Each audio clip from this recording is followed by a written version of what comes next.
안녕하세요. 치의학 박사 송병권입니다. 자, 오늘 시간에는 임플란트의 분류와 그 임상적 적용에 대해서 한번 알아보려고 합니다. 임플란트는 1970년도에 그 스웨덴의 닥터 브레넴에게 의해서 타이타늄이라는 금속을 깎아서 그 빠진 치아를 수복하는 데 사용한 것이 처음 시작이 되었고요. 그 다음에는 비슷한 시기에 그 ITI 임플란트가 나와서 그 다음에 세대를 이었는데요. 이 ITI 임플란트는 그 전의 임플란트와는 달리 겉에 그 임플란트의 표면 처리를 어떤 그 산의 애칭을 통해서 뼈와 임플란트가 더 잘 붙게 되는 그러한 이제 임플란트를 개발이 되었고요. 연이어서 스웨덴에서 라는 제약회사에서 아스트라 임플란트가 개발이 되었습니다. 그림에서 보시는 바와 같이 이 아스트라 임플란트는 이 위에 그 나사선과 이 밑에 나사선의 그 간격의 차이 때문에 이러한 특성을 가지고 임플란트와 뼈가 더 잘 붙는, 다 융합이 되는 이런 임플란트가 이제 개발이 되었습니다. 지금까지 이게 설명한 이 3대 임플란트가 아직까지도 그 전 세계적으로 가장 널리 쓰이는 임플란트가 되겠고요. 이제 80년대에 접어들면서 미국에서 3I라는 임플란트를 개발해서 미국에서 이제 많이 이제 사용이 되었고요. 그 외에 이제 독일에서 이제 프리아릿이라든가 이런 자이브 임플란트를 개발함으로써 또한 이런 임플란트들도 이제 전 세계 시장에서 많이 사용을 하게 되었습니다. 그리고 이제 90년대 초반에 한국에서도 이제 회사에서 임플란트를 많이 개발하게 되었는데요. 그림에서 보시는 바와 같이 이러한 그 7가지의 임플란트가 초창기에 개발이 되었고, 최근에는 이 임플란트 외에도 서너 종류의 임플란트가 더 개발이 되어서 오셈 임플란트 하나만으로도 한 10가지가 넘는 종류의 임플란트가 현재 국내 시장에서 많이 사용되어지고 있습니다. 그림에서 보여지는 이런 임플란트들은 초창기의 임플란트인데, 각 임플란트의 타입과 종류마다 그 특성과 그 장단점을 가지고 있고요. 두 번째 보이는 이러한 임플란트는 요 윗부분이 나사가 없고 굉장히 매끈한 이런 스무스한 서피스로 되어 있는데, 이러한 부분은 그 잇몸 뼈 위에 있는 잇몸과 잘 적합이 되어서 잇몸 부위가 아주 자연스럽게 만들어지는 이제 그런 효과를 가지고 있습니다. 그리고 그 다음에 만들어진 이런 GS2 타입의 이런 오스템 임플란트는 요 위에 그 나사와 밑에 나사가 보시는 바와 같이 크기가 다르죠. 그래서 밑에 임플란트의 나사 부분과 윗부분의 나사 부분 서로 틀리기 때문에 뼈하고 붙는 그런 초기 고정력이 아주 좋고, 임플란트를 심고 나서 이런 뼈가 흡수되는 것을 많이 감소시킬 수가 있겠습니다. 자, 그러면 이제 임플란트의 이제 그동안 요 앞에서는 임플란트의 그 뼈 안으로 들어가는 바디 부분을 한번 설명을 했고, 그 종류에 대해서 알아보셨고요. 지금 여기서는 임플란트의 그 매식체와 매식체 위에 올라가는 이런 지대주, 영어로 어버트먼트라고 하는데요. 사람이 치아로 따지면은 치아의 그 머리 부분에 대해서 알아보겠습니다. 이러한 머리 부분은 임플란트의 그 뿌리 부분과 머리 부분이 정확하게 이제 체결이 되어야지만 임플란트가 오랫동안 구강 내에서 유지를 할 수가 있겠고요. 그 임플란트의 그 매식체와 요 위에 올라가는 기둥의 그 연결 방법은 왼쪽에 그림에서 보는 바와 같이 이런 나사를 이용해서 임플란트와 임플란트 위에 그 지대주가 잘 체결이 될 수가 있겠고요. 요 비의 그림에서와 같이 이렇게 서로 간에 약간 갭이 생기게 되면은 음식을 씹는 동안에 저자갑에 의해서 나사가 풀린다든가 아니면 나사가 부러지는 등의 이제 부작용이 올 수가 있겠습니다.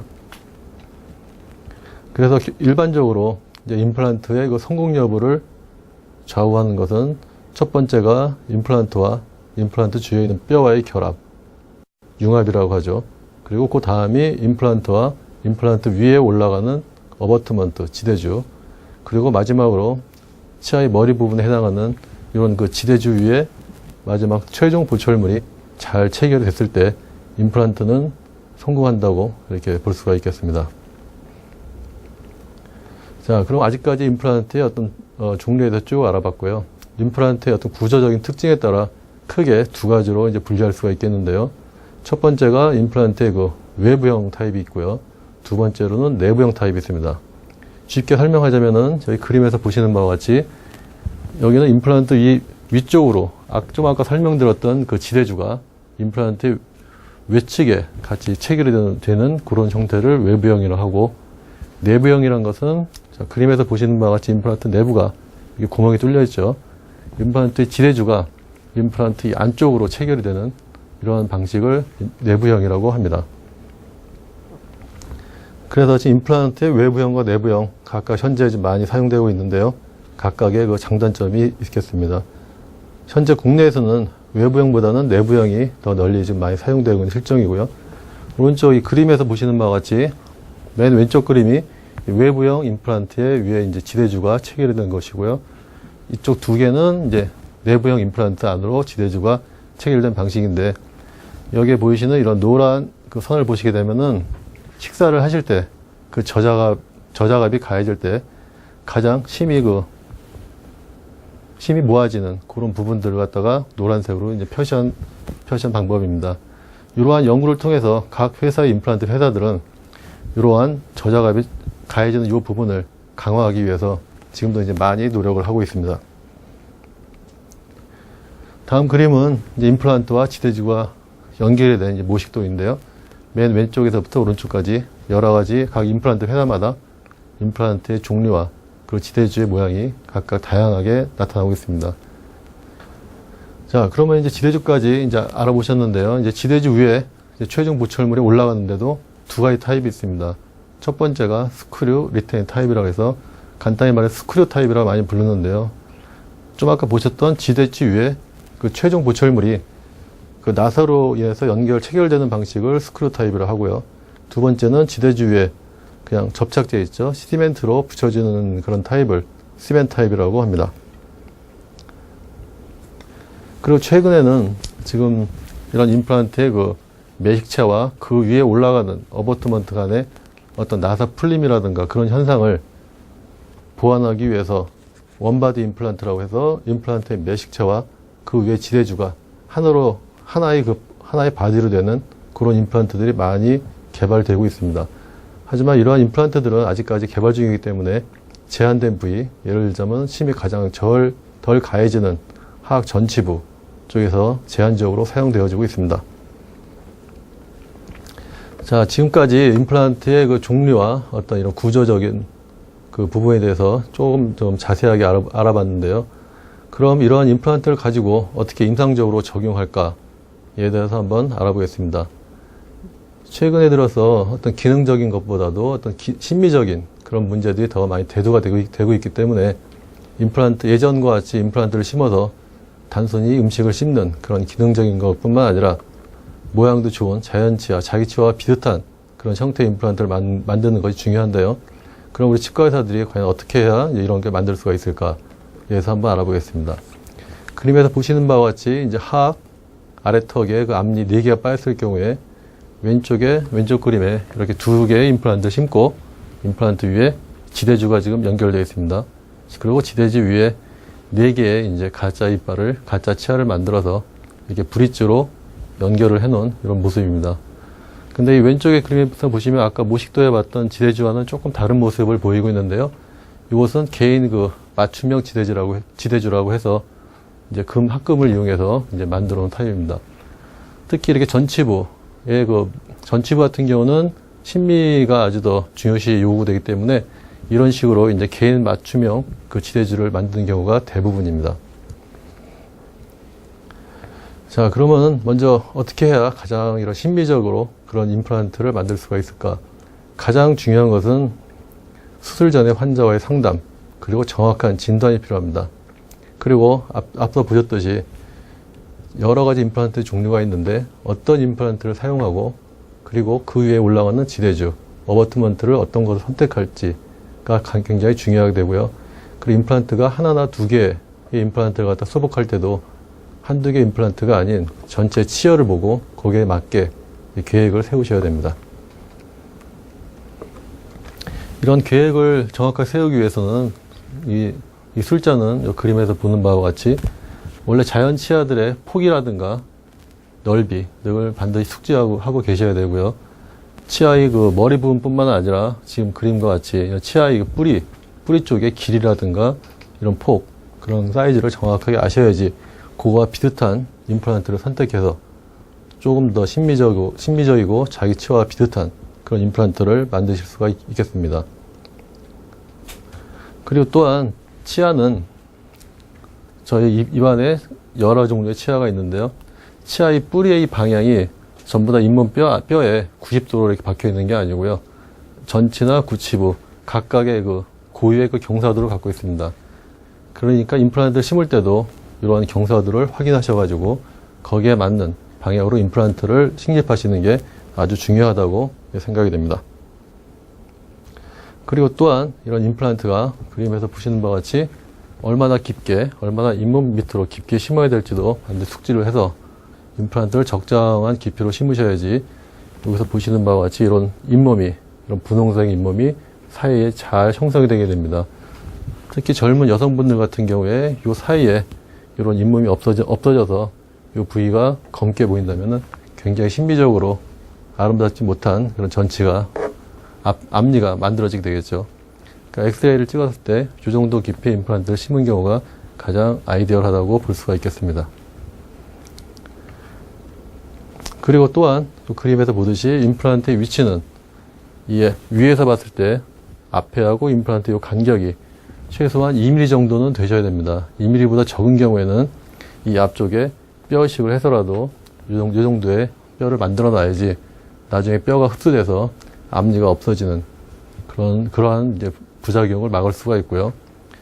그리고 또 임플란트와 치아 사이에 임플란트의 깊이를 어느 정도 적당히 심느냐에 따라서 이런 식의 분홍색의 이런 라인의 그런 잇몸이 잘 형성이 되게 됩니다.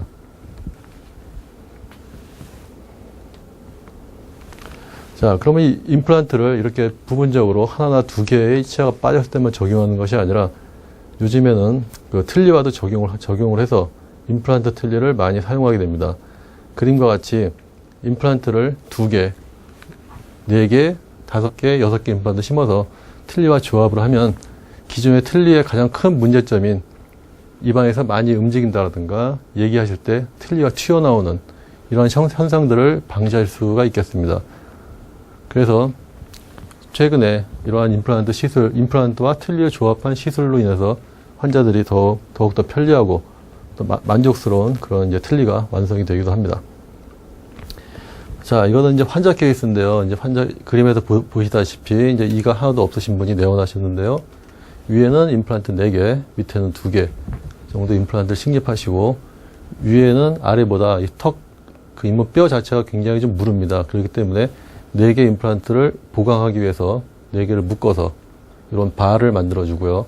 밑에 치아 같은 경우는 밑에 이런 그 똑딱 단추 같은 이런 두 가지의 이런 특수 지대줄을 임플란트 위에 체결하게 됩니다. 그리고 이런 식으로 이 안쪽으로 이렇게 노란색의 클립이라든가 아니면은 밑에는 이런 똑딱 단추를 이용해서 임플란트와 틀니를 연결을 시켜주면은 저자갑이라든가 또한 입안에서 많이 움직이는 것을 방지해 줄 수가 있겠습니다. 그리고 사악의 임플란트 틀니를 할 경우에 가장 큰 장점 중에 하나는 여기 그림에서 보시겠지만 여기 입천장 부위를 갖다가 이렇게 지금 오픈을 시켜줄 수가 있습니다. 다시 말하면 잇몸 부위를 없애준다는 얘기죠.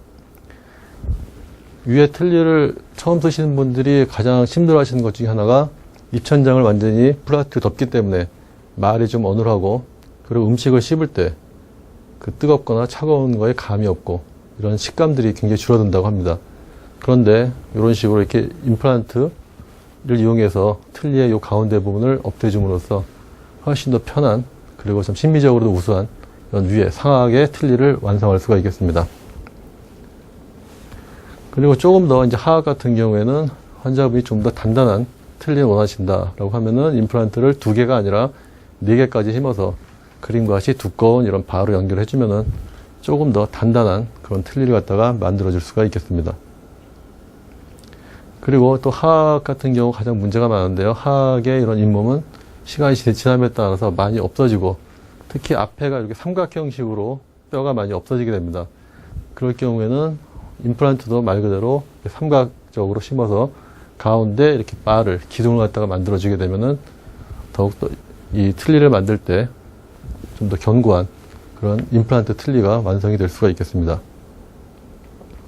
그리고 아까 보신 바와 같이 위에는 임플란트 4개를 심어서 이번에는 이렇게 노란색의 클립 형태의 그 어태치먼트를 이용해서 임플란트 틀니를 만든 경우이고요.